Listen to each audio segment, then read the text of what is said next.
Hey there, welcome to the first ever This Week in Car News. In each video, I'll cover a range of automotive related topics or anything to do with the auto industry as a whole. Every story I talk about will have the links to the news article in the description area below. And now let's get to it, because I'm trying to make these videos only 5 to 10 minutes. First story, the C8 Corvette runs around the Nürburgring in 7:29.9. Actual times with the mostly talentless owners will vary a lot.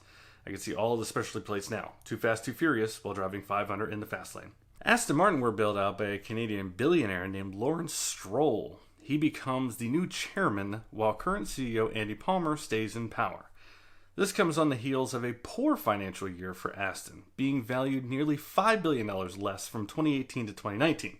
Billionaire Stroll has invested $239 million or 17.3 trillion Canadian, with a cash infusion from Lawrence's investment group of $418 million or 68 bajillion Canadian. Not to worry though, because Aston Martin have an SUV hitting the market, dubbed the DBX. It should sell like hotcakes. While the rest of us like cheap pancakes from IHOP, filthy rich people want something for a ridiculous sum of money that could do things they will never do.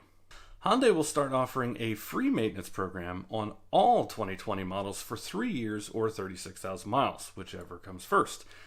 This brings Hyundai next to their sister luxury brand Genesis and BMW and Volvo. BMW used to offer their service with their actual warranty program as 4 years or 50,000 miles. Jaguar have a 5-year 50,000 mile service program, and Lincoln offer a 4-year 50,000 mile program on their black label offerings. Dodge will debut a Hellcat Durango at the New York Auto Show in April because, Fiat Chrysler America haven't stuffed the supercharged V8 into quite enough vehicles just yet.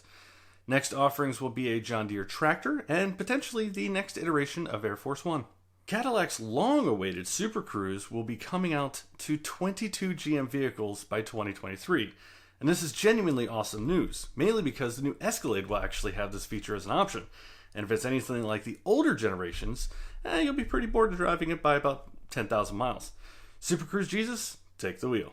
But seriously, this is really cool. Cadillac Super Cruise has been touted as possibly the best hands-free driver assist tech on the market.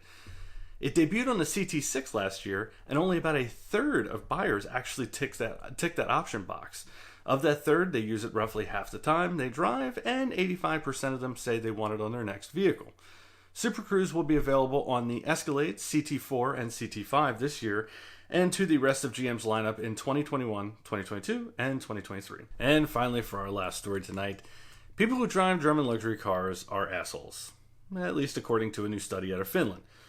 Researchers at the University of Helsinki published their findings in the Journal for International Psychology with the title, and this is not a joke, "Not only assholes drive Mercedes, besides disagreeable men, also conscientious people drive high-status cars." Basically, the Swedish School of Social Science division at the university questioned 1,892 Finnish drivers regarding their cars, consumption habits, along with personality traits and wealth.